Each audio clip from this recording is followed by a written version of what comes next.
Та хэн нэгнийг анзаарч байсан уу? Бата нэгэн удаан хичээлээ тарчгаад алхан явж байжээ. Гэтэл дээд ангийнх нь хэсэг бүлэг охид гарч ирэв.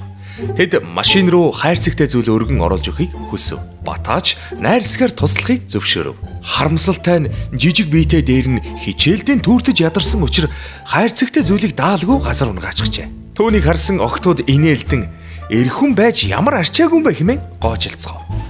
Бата ихэд сэтгэлээр унан цааш явсаар автобусны буудал дээр ирэв. Автобус жирж Бата автобусанд суух үед нэгэн охин мөнгөгүй хэмээн автобусны жолооч руу өрөвдөлтөнд аргагүй хартал зүгээр хэмээн уруулаа сургуулсаар охиныг оруулав.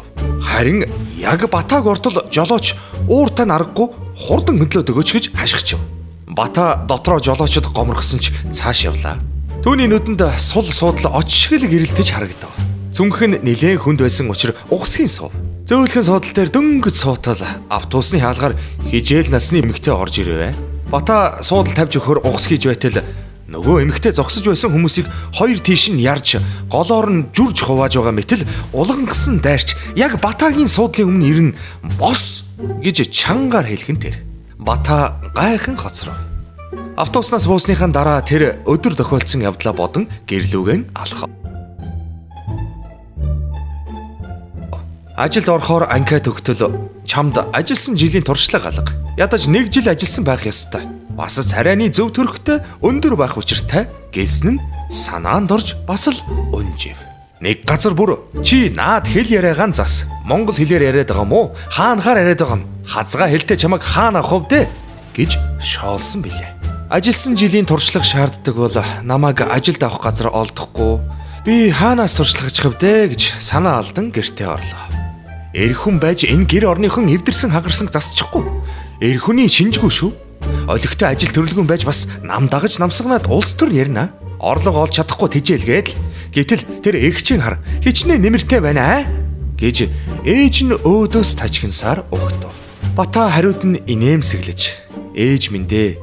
Та намайг эр эм чин ар гэртэн тусвал эгч чин сургана гэсээр ийм байдалд хүрлээ шүү дээ. Гэхдээ хүүн хичээнэ. Хамгийн гол нь та минь намаагаа битгий ялгуурлан гадуурхаарай. Хүсэх юм энэ л байна хэмэв. Нийгмийн тодорхой бүлгийн гишүүнийх нь хувьд хүмүүстэй бусад хүмүүсийн адил тэгш хандахгүй байгаа үйлдэлийг ялгуурлан гадуурхалт гэнэ. Ялгуурлан гадуурхалт нь олон хэлбэртэй бөгөөд дараах үндсэн хоёр шинжээр илэрдэг. Үүнд гадуурхах, бусдаас өөр шудраг бус хандах, үл зөвшөөрөх.